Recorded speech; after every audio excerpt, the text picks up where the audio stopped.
தங்கம் அப்படின்றது வந்து நம்ம இந்தியாவில் அரசாங்கம் தங்கம் வச்சிருக்கிறது அப்படின்றத விட பொதுமக்கள் கையில் இருக்கிற தங்கம் வந்து பல பல மடங்கு. டாலர் வேற ஏறி போச்சு அப்படின்றாங்களே, கரெக்டு. ஒன்று க்ரூட் ஆயில் விலை ஏறி போச்சு, அதுக்கப்புறம் தங்கம். அப்போ இதை இறக்குமதி பண்ணுறோம் அப்படின்னு சொல்லும்போது அப்போ அதிக காசு போய்த்தானே ஆகும். அப்போ அந்த டாலருக்கான டிமாண்ட் அதிகமாகும் போது டாலர் விலை ஏறத்தான் செய்யும். எவ்வளோ பெட்ரோல், க்ரூட் ஆயில் விலை கர்நாவினான்னு ஏறி நிற்குது இல்லை? அப்போ இதையெல்லாம் குறைச்சா எல்லாருக்கும் லாபம். நாட்டுக்கு லாபம்ன்றதை கூட நீ கவலைப்படாதப்பா, உன் வீட்டுக்கு லாபம் வருது இல்லை? யோசிச்சு பாருங்களேன், பெட்ரோல் பங்க் நீங்கள் சாயங்காலத்தில் மூடிடுவாங்கன்னு சொன்னால் அப்போ என்ன சேல்ஸ் பாதியாக குறைஞ்சிருமா? அத்தனை பேரும் பகலில் போய் நிற்பான். டாஸ்மாக் இப்போ 10 மணிக்கு மூடுறாங்களா? 10 மணிக்கு அப்படின்னா இப்போ நீங்கள் அதை 8 மணி அப்படின்னு ஆக்குறீங்கன்னு வச்சுக்கோங்க. அப்பா 8 மணிக்கு மேலே கிடைக்காதுப்பா அப்படின்னு என்ன குடிமகன்கள்லாம் என்ன வாங்காமையாக இருக்க போகிறாங்க? 7:30 மணிக்கே போய் க்யூவில் நிற்க போகிறாங்க. ஓட்டு போடுற மாதிரி, நான் 7 மணிக்கே வந்துட்டேன், எனக்கு டோக்கன் கொடு. இவர் பாட்டுக்கு அடிச்சு விடுறது. இப்போ இவங்க தாவேகாவை சொல்றாங்க பொய் பிரச்சாரம் அப்படின்னு, இவங்க என்ன பண்ணிருக்கிறாங்க? இன்னமும் இவ்வளோ அடி வாங்கி ஆட்சி பறி போய் அவர்களுடைய முதலமைச்சரே தோத்த பிறகும் இன்னும் நாங்கள் பொய்யை மட்டும்தான் நம்பிட்டு இருப்போம் அப்படின்னு சொன்னா இதெல்லாம் பழைக்குமா கோபால்? இது வந்து சட்டம் ஒழுங்கு நன்றாக இருக்கின்றது, அமைதி பூங்காவாக இருக்கின்றது, பொதுமக்கள்லாம் அச்சமில்லாமல் நடமாடுகின்றனர் அப்படின்னு சொன்னா அப்போ சிஎம் மற்ற அமைச்சர்களுக்கு மட்டும் ஏன் இவ்வளோ செக்யூரிட்டி? இன்னைக்கு ஆந்திராவில் நடந்த ஒரு ரிசர்ச்சில் தாய்ப்பாலில் விஷம் இருக்குன்னு கண்டுபிடிச்சிருக்காங்க. உலகத்திலேயே வந்து சுத்தமானது தாய்ப்பால் அப்படின்னு நம்ம நம்பிட்டு இருக்கோம்.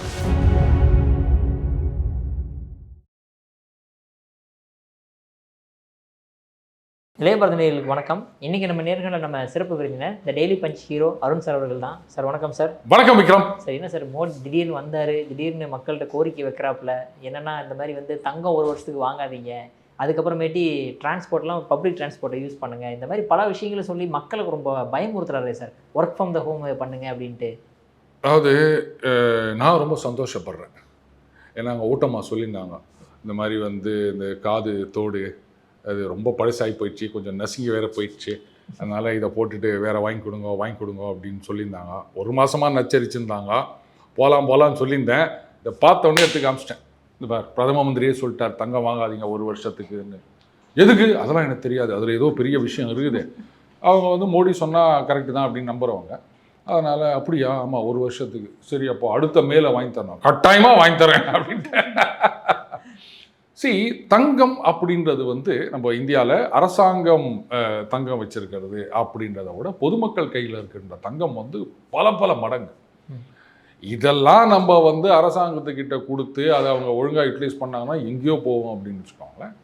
பட்டு காலங்காலமாக நம்மளை பொறுத்த வரைக்கும் தங்கம் அப்படின்றது தான் வந்து ஃபஸ்ட்டு சேமிப்பு. அதுலேயும் வந்து இந்த பணக்காரங்களை விடுங்க, தங்க கட்டிகள், தங்க பிஸ்கெட்டு, அந்த கஜா துபாயில் கொண்டு போய் விட்ட உடனே ஒரு பிஸ்கெட் கிடைக்குமே எஸ்.வி. சேகர் பாண்டியராஜனுக்கு, அந்த மாதிரி வாங்கிறத விட்டுட்டு சாதாரண மக்களை பொறுத்த வரைக்கும் ஒரு பொட்டு தங்கம் அப்படின்றது சேவிங்ஸ் அப்படின்றத விட நாளைக்கு ஒரு அவசரம்னா மார்வாடிகளில் கொண்டு போய் வச்சு உடனே காசு வாங்கிக்கலாம்.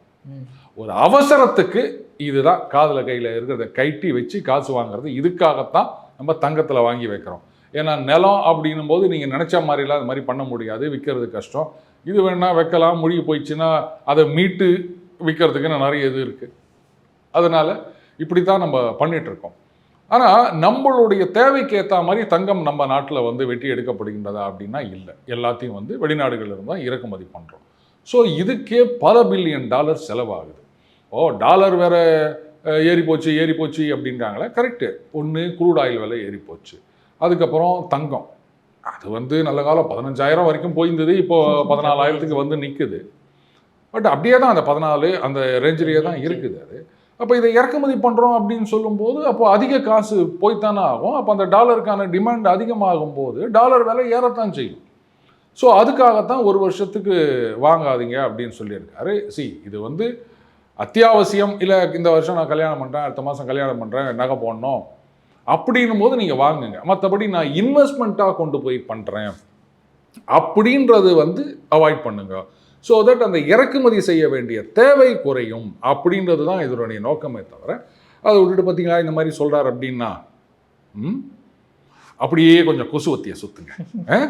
2013 பொருளாதார புலிகள் ஆட்சியில் இருந்த காலம். மன்மோகன் சிங் அவர்கள் தான் வந்து பொருளாதார மேதை, அவர் தான் பிரதம மந்திரி, நமது ப. சிதம்பரம் அவர்கள் நிதி மந்திரி. அந்த வீடியோ லிங்க் நான் உங்களுக்கு அனுப்பிச்சி விட்றேன், பார்த்துக்கோங்க. பேங்க்கெல்லாம் வந்து அவங்க கிளையண்ட்டு தங்கம் வாங்குறத டிஸ்கரேஜ் பண்ணணும். தங்கம் வந்து இது மாதிரி காப்பரு அந்த மாதிரி ஒரு மெட்டல் தான், அதை வாங்குவதை குறைக்க வேண்டும். அப்போ வந்து ஈரான் வார் கிடையாது, ரஷ்யா உக்ரைன் வார் கிடையாது, இந்த மாதிரி ஸ்டேட் ஆஃப் ஹோர்முஸை மூடி வச்சு க்ரூட் ஆயில் விலைலாம் ஏறலை. அப்போவே ப. சிதம்பரம் அவர்கள் சொன்னார் தங்கம் வாங்குவதை தவிர்க்க வேண்டும் அப்படின்னு. அடுத்தது இங்கே பிரதம மந்திரி என்ன சொல்லியிருக்காரு, இந்த மாதிரி ஒர்க் ஃப்ரம் ஹோம், இது நல்லது தான். குறிப்பாக இந்த ஐடியில் இருக்கவங்க யாரெல்லாம் ஒர்க் ஃப்ரம் ஹோம் பண்ண முடியுமோ அவங்களுக்கெல்லாம் இது ரொம்ப கன்வீனியன்ட்டுமா. இப்போது இந்த கொரோனா காலகட்டத்தில் அப்போ தான் இந்த ஒர்க் ஃப்ரம் ஹோம் அப்படின்றதே பெருசாக வந்தது. அதற்கு பிறகு நிறைய நிறுவனங்கள் என்ன பண்ணாங்க, ஒர்க் ஃப்ரம் ஹோமையே கண்டினியூ பண்ண ஆரம்பித்தாங்க. இதில் ஒரு பெரிய ஐடி நிறுவனம் அவங்க என்ன பண்ணாங்க, 25 ஏதோ ஒன்று சொன்னாங்க, அதாவது 25% ஆஃப் த ஒர்க் ஃபோர்ஸ் தான் ஆஃபீஸுக்கு வரணும், அட் எனி டைம் மீதி 75 வீட்டில் இருக்கணும் அப்படின்ற மாதிரி. ஸோ அவங்களுக்கும் இது லாபம். ஏன்னா நீங்கள் இவ்வளோ பெரிய 100 பேர் வேலை செய்கிற இடத்துல 25 பேருக்கு மட்டும் இப்போ ஆஃபீஸ் போதும் அப்படின்னு சொன்னால் மீதியெல்லாம் நீங்கள் வாடகை எடுத்துருந்தீங்கன்னா விட்டுடலாம், வச்சுருந்தீங்கன்னா வேற யாருக்காவது வாடகை விடலாம், வித்துடலாம். இதெல்லாம் கம்பெனியுடைய ப்ராஃபிட் தானே, புரியுதுங்களா? எவ்வளோ செலவு இருக்குது. அப்போது டோட்டலாக இதெல்லாம் குறையுது இல்லையா? அடுத்தது வேலை செய்கிறவங்களுக்கும் இங்கேருந்து அவ்வளோ தூரம் போயிட்டு வரணும். ஒன்று கம்பெனி பஸ்ஸு, அதுக்கும் ஏதோ கொஞ்சம் காசு வாங்கினாலும் அதுக்கும் பெட்ரோல் டீசல் செலவாகுது. இல்லை நான் என் சொந்த காரில் போகிறேன், இல்லை பைக்கில் போகிறேன் அப்படின்னா அதுக்கும் இவங்க பெட்ரோல் போடணும். அந்த செலவு குறையுது இல்லை? அப்போ வீட்டில் உக்காந்திங்கன்னா என்ன, வீட்டில் ஏசி போடணும் அவ்வளோதான். பெட்ரோல் செலவு பார்க்கும்போது இது ஒன்றும் ஒரு பெரிய விஷயம் கிடையாது. அதுவும் வெயில் காலத்தில் ஏசி போட போகிறோம், மழை காலத்தில் அதுவும் நம்ம போட போகிறது கிடையாது. என்ன ஒரு இன்வெர்ட்டர் மட்டும் வாங்கி வச்சுக்கணும், அவ்வளோதான் இல்லையா? ஸோ இது எல்லாருக்குமே லாபகரமான விஷயம். இதில் எந்த தவறும் இருக்கிறதா எனக்கு தெரியல. பப்ளிக் டிரான்ஸ்போர்ட்டை யூஸ் பண்ணுங்க அப்படின்றாரு, போகணும் அப்படின்னா. சரி, நானே வந்து புல்லட்டில் வந்திருந்தேன். இவர் சொல்கிறதுக்கு முன்னாடியே இப்போ அப்பாச்சிக்கு மாறிட்டேன். புல்லட் வந்து என் பிள்ளை என் தலை கட்டிட்டு போனது, அவன் வண்டி அது. அஃப்கோர்ஸ் என் புல்லட்டில் எனக்கு 40 வரும், இருந்தாலும் அப்பாச்சி 50 கொடுக்குதுன்னு சொல்லிட்டு நான் அப்பாச்சியில் வந்துட்டு இருக்கேன். ஏன்னா நாமெல்லாம் வந்து ஒரு 10 கிலோமீட்டர் எக்ஸ்ட்ரா வந்தாலே ஆஹா அப்படின்றவங்க இல்லையா? அப்படி இருக்கச்ச நீங்கள் வந்து நான் காரில் தான் போவேன் என்னுடைய ஐடி கம்பெனிக்கு. இப்பவும் பாருங்கள், இந்த சிறுசேரி பக்கம் இன்னாண்ட சைடு ரோட்டில் உள்பக ரோடாக போய் பார்க்கும்போது காலையில் ஒரு 10 மணி ஆயிடுச்சுன்னு சொன்னால் இங்கேருந்து டுவர்ட்ஸ் சிறுசேரி அது பாட்டுக்கு காராக போயிட்டு இருக்குங்க. கம்பெனி பஸ்ஸில் போக மாட்டாங்க, ஏன்னா டிஃப்ரெண்ட் ஷிஃப்ட் இருக்கும் இல்லையா? அதனால் கொஞ்சம் கன்வீனியன்ஸ் அப்படின்னு பார்த்துட்டு காரில் போகிறதுன்னு நம்ம பார்க்குறோம். எவ்வளோ பெட்ரோல், இப்போ க்ரூட் ஆயில் விலை கண்ணாவினான்னு ஏறி நிற்குது இல்லை? அப்போது இதையெல்லாம் குறைச்சா எல்லாருக்கும் லாபம். நாட்டுக்கு லாபம்ன்றதை கூட நீ கவலைப்படாதப்பா, உன் வீட்டுக்கு லாபம் வருது இல்லை? ஒரு காரு என்ன மிஞ்சி போனால் ஒரு 20 கிலோமீட்டர் கொடுக்குமா மேக்ஸிமம், நான் சொல்கிறது. மற்றல நீ 15 கொடுக்கும். நீ ஒரு நாளைக்கு போயிட்டு வந்தீங்கன்னா குறைஞ்சது 250 ரூபா ஆகுது, ஒரு மாதத்துக்கு 7500 ரூபா ஆகுது, மிச்சம் ஆகுது இல்லை? ஒரு எஃப்டிஎஃப்எஸ் போ, இல்லை ஒரு வீக்கெண்டில் மாலுக்கு போய் செலவு பண்ணு. பெட்ரோலுக்கு செலவு பண்ணுறத நீ வந்து வீட்டில் இருக்கவங்களோட சந்தோஷமாக செலவு பண்ணிட்டு போ, நல்ல விஷயம் தானே? இதே காங்கிரஸ் ஆட்சி காலத்தில் வந்து இது மாதிரி பெட்ரோல் டீசல் இது மாதிரிலாம் நிறைய செலவாகுதுன்னு சொன்னோன்னே சாயங்காலத்துக்கு மேலே பெட்ரோல் பங்கில் மூடிடலாம் அப்படின்னு அறிவுரை கொடுத்தாரு காங்கிரஸ் தலைவர் ஒருத்தர். அந்த வீடியோவும் இன்னும் இருக்குது. இவர் வந்து பெட்ரோல் பங்கை மூடிடலான்னு சொல்லலை. யோசிச்சு பாருங்களேன், பெட்ரோல் பங்கு நீங்கள் சாயங்காலத்தில் மூடிடுவாங்கன்னு சொன்னால் அப்போ என்ன சேல்ஸ் பாதியாக குறைஞ்சிருமா? அத்தனை பேரும் பகலில் போய் நிற்பான். டாஸ்மாக் இப்போ 10 மணிக்கு மூடுறாங்களா? 10 மணிக்கு அப்படின்னா இப்போ நீங்கள் அதை 8 மணி அப்படின்னு ஆக்குறீங்கன்னு வச்சுப்போமே, அப்பா 8 மணிக்கு மேலே கிடைக்காதுப்பா அப்படின்னு என்ன குடிமகன்கள்லாம் என்ன வாங்காமையாக இருக்க போகிறாங்க? 7:30 மணிக்கே போய் க்யூவில் நிற்க போகிறாங்க, ஓட்டு போடுற மாதிரி. நான் 7 மணிக்கே வந்துட்டேன், எனக்கு டோக்கன் கொடு, இப்படிலாம் நடக்கும் இல்லையா?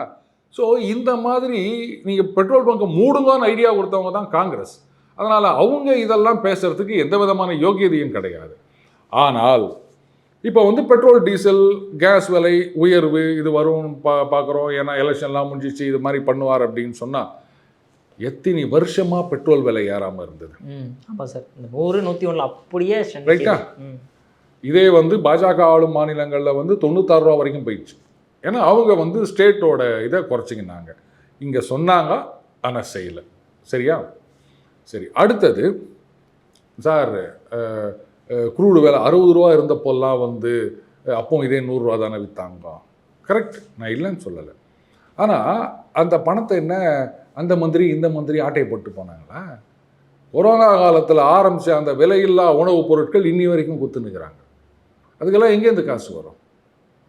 இப்போது இந்த பெட்ரோல் டீசல் விலை மார்க்கெட் ரேட்டோடு ஏற்றுறது அப்படின்றதுல ஒரு மிகப்பெரிய ரிஸ்க் இருக்குது. அந்த ப்ரைஸ் ரைஸ் ஷாக் அப்படின்னு சொல்லுவாங்க. அப்படி நம்ம அதை பண்ணியிருந்தோம்னா சரி 60 ரூபா விற்குது, அப்போ வந்து உங்களுக்கு குரூடா விற்கும்போது நான் உங்களுக்கு வந்து 80 ரூபாய் பெட்ரோல் கொடுக்குறேன் அப்படின்னு வச்சுருந்தாங்கன்னா இப்போ இந்த பிப்ரவரியிலேருந்து 120 130 அப்படின்னு போயிருக்கும் பெட்ரோல். கட்டுப்படி ஆகுமா நமக்கு? இதில் இன்னொரு விஷயம், பெட்ரோல் விலை ஏறும்போது எல்லாரும் உடனே விலையை ஏற்றிடுவாங்க. ஆனால் நாளைக்கு குறைஞ்சதுன்னா யாராவது குறைச்சி நீங்கள் பார்த்துருக்கீங்களா? ஏறினது தான். ஸோ அதனால் இது நான் நிறைய தடவை சொல்லியிருக்கேன். ஒரு ப்ரைஸ் பேண்ட் 100 அப்படி 99. நான் என்ன சொல்லியிருந்தேன்னா 100ன்றது ஒரு சைக்கலாஜிக்கல் பேரியர். ஸோ ஒரு 98 99 அதில் நிறுத்திக்கணும். பாஜக ஸ்டேட்டில் வச்சுருக்காங்க, மற்ற ஸ்டேட்டில் தான் வைக்கலை அப்படின்னு வச்சுக்கோங்களேன். ஸோ இந்த நேரத்தில் வந்து பெட்ரோல் விலை உயர்வு அப்படின்றது தவிர்க்க முடியாதது அப்படின்னு நான் நினைக்கிறேன். ஏன்னா நீங்கள் நினைக்கலாம், அது பாருங்கள், கவர்மெண்ட் வந்து அப்போ இது மாதிரி பண்ணாங்கன்னா அப்போ அந்த பணத்தை மக்களுக்கு தான் செலவு பண்ணாங்க. இப்போது இந்த லாஸ் வருதுன்னு சொன்னால் அந்த லாஸ் யார் வந்து தலையில் வந்து விடி போகுது? நம்ம தலையில் தானே. அது புரியாமல் வந்து ஏற்றக்கூடாது கவர்மெண்ட் தான் மேனேஜ் பண்ணணும். எப்படிங்க மேனேஜ் பண்ணுவாங்க? இதில் இன்றைக்கி திமுக தலைவர் ஒருத்தர் சொல்லியிருக்காரு, எங்கேருந்து தான் இவங்களுக்கெல்லாம் இது தெரியுதோ தெரியல, டிகேஎஸ் இளங்கோவன் அவர்கள் நினைக்கிறேன். அதாவது பாருங்கள், இது எலெக்ஷன்லாம் முடிஞ்சிச்சு, இப்போ வந்து அமெரிக்காவுடைய அழுத்தத்துக்கு பயந்து ரஷ்யாவிடமிருந்து ஆயில் வாங்குவதை நிறுத்தி விட்டார். எங்கே நிறுத்தினாங்க? ஒரு நாள் இது மாதிரி ரஷ்யா கிட்டேன்னு ஸ்டாப் பண்ணிட்டாங்க அப்படின்னு சொல்ல முடியுமா? இவர் பாட்டுக்கு அடிச்சு விடுறது. இப்போ இவங்க தாவேகாவை சொல்கிறாங்க பொய் பிரச்சாரம் அப்படின்னு, இவங்க என்ன பண்ணின்னுக்கிறாங்க? இன்னமும் இவ்வளோ அடி வாங்கி ஆட்சி பறி போய் அவர்களுடைய முதலமைச்சரே தோத்த பிறகும் இன்னும் நாங்கள் பொய்யை மட்டும்தான் நம்பிட்டு இருப்போம் அப்படின்னு சொன்னால் இதெல்லாம் பிழைக்குமா கோபால்?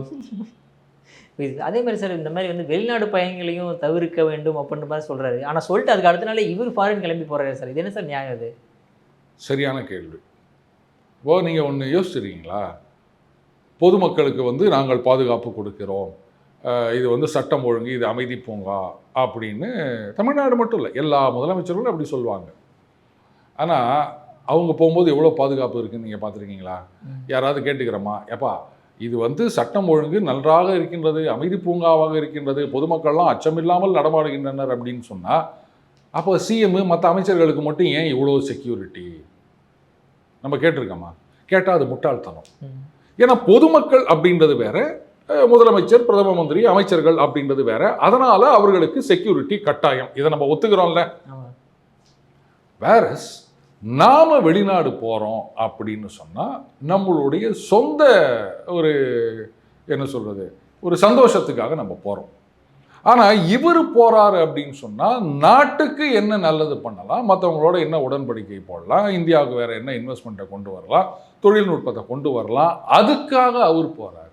ஸோ இதையும் அதையும் கம்பேர் பண்ணுறது அப்படின்றது பொதுமக்களுக்கு எந்த செக்யூரிட்டியும் கிடையாது, சிஎம்முக்கு மட்டும் செக்யூரிட்டியான்னு பைத்தியக்காரத்தனமாக கேட்டால் எப்படி இருக்குமோ அதே மாதிரி தான் இந்த கேள்வி. நீ கேட்கல அப்படின்னு நினைக்கிறேன். News channel sir. Okay sir. அதே மாதிரி இப்போ திடீர்னு இப்போ மோடி அவர்கள் இந்த மாதிரி இத்தனை விஷயங்கள் வந்து மக்கள் பின்பற்றுங்க அப்படிங்கும்போது ஃப்யூச்சரில் ஏதோ பெரிய பிரச்சனை வரப்போகுது அப்படின்ற ஒரு நோக்கத்தோடு நம்ம பார்க்கலாமா என்ன? ஃப்யூச்சரில் பிரச்சனை வருது அப்படின்றத விட இப்போ அதில் இன்னொன்று சொல்லியிருந்தார், அதாவது இயற்கை உரங்களுக்கு மாறுங்க, செயற்கை உரங்களை இது பண்ணிட்டு அப்படின்னு.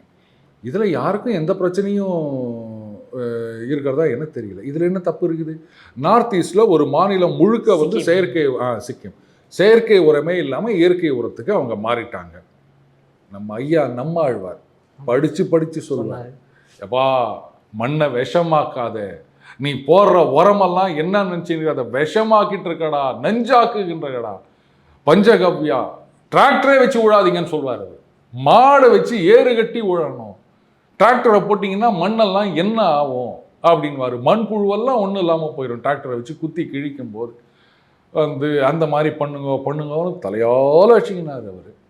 இப்போ அதைத்தான் வந்து பிரதம மந்திரின்னு சொல்லியிருக்காரு. இதில் என்ன தப்பு நீங்கள் கண்டுபிடிப்பீங்க? இப்போ இதில் 2 விஷயம். அப்போ செயற்கை உரங்கள் பெரும்பாலும் நம்ம வெளிநாட்டிலேருந்து தான் இறக்குமதி பண்ணிகிட்ருக்கோம். அந்நிய செலாவணி டாலர் விலை அதெல்லாம் இருக்குது, அது குறையுது. இங்கே தேவையில்லாமல் வியாதியை வர வச்சு நிறுவனம் பாருங்கள், செயற்கை உரங்கள் போட்டு அது குறையுது. இன்றைக்கி ஆந்திராவில் நடந்த ஒரு ரிசர்ச்சில் தாய்ப்பாலில் விஷம் இருக்குன்னு கண்டுபிடிச்சிக்கிறாங்க. உலகத்திலேயே வந்து சுத்தமானது தாய்ப்பால் அப்படின்னு நம்ம நம்பிட்டு இருக்கோம். ஆனால் அதில் விஷம் எப்படா வந்தது அப்படின்னு பார்த்தா நெல். அதில் போடுற உரம், அது அடிக்கிற பூச்சி மருந்து, இதெல்லாம் அந்த அரிசியில் கலந்து அதை சாப்பிட்ற தாய்க்கு போயிட்டு அந்த தாய்ப்பாலில் விஷம் கலந்து இருக்கின்றது. அப்போ இதையெல்லாம் தவிர்க்கணும் அப்படின்னும் போது இது ஏன் நீங்கள் பிரச்சனைன்னு நினைக்கிறீங்க? ஒட்டுமொத்தமாக பாருங்க, இயற்கை உரங்கள், இயற்கை விவசாயத்துக்கு போகிறது அப்படின்றது வந்து இதுதான் நம்மளுடைய நோக்கமாக இருக்க வேண்டும். நீங்கள் பிரச்சனையாக பார்க்காதீங்க. ஆஹா, இது நல்ல ஒரு அற்புதமான முடிவு, ஒரு மாநிலம் முழுக்க மாற்றிட்டு இருக்காங்க, நாம ஏன் மாற்றக்கூட? செலவு கம்மி, புரியுதுங்களா? ஏன்னா கொஞ்சம் மெனக்கெடணும். எனக்கு நல்ல ஞாபகம் இருக்கு, நெல்லுக்கு ராசி நீலப்பச்சை பாசி தெரியுமா? பொறிவண்டு, சிலந்தி, அதாவது இந்த வயலில் என்ன பண்ணுவாங்க, டீ கம்பு நடுங்கள்னு சொல்லுவாங்க. டீ மாதிரி கட்டையை இது பண்ணிட்டு அதை வந்து நீங்கள் வயலில் நடுவில் நட்டுட்டு போயிட்டீங்கன்னா ராத்திரியில் ஆந்தை வரும். ஏன்னா வயல் வந்து ஃபுல்லாக இருக்கும் இல்லையா, அங்கே தரையில் உட்காராது பெரும்பாலும் ஆந்தை, எங்கேயா மரம் அப்படி தான் உட்காரும். நீங்கள் இப்படி ஒரு கம்பி நட்டு, அது கட்டை நட்டு வச்சிங்கன்னா அதில் வந்து உக்காந்திக்கும், அப்படியே பார்க்கும் இல்லையா, அதை வரண்டி அப்படின்ட்டு கப்புன்னு போய் தூக்கிட்டு போயிடும். ஸோ அப்போ அந்த எலியால் உங்களுக்கான நஷ்டம் வந்து குறைகின்றது. அதே மாதிரி இந்த மாதிரி அந்த பூச்சி, இந்த மாதிரி பூச்சி, அதுக்கு வந்து இதை பண்ணுங்க, அந்த சிலந்தி இலவசமாக கொடுப்பாங்க, அதை கொடுத்தீங்கன்னா அது பூச்சி எல்லாம் தின்னும் அப்படின்வாங்க. இது எவ்வளோ காசு செலவு பண்ண போகிறீங்க? அந்த வேளாண்மை விரிவாக்க மையங்களில் இது இலவசமாக கொடுக்குறாங்க, எந்தெந்த பயிருக்கு என்னென்ன போடணும், எப்போ போடணும்லாம் சொல்கிறாங்க. ஆனால் இதை நம்ம செய்யறது இல்லையே.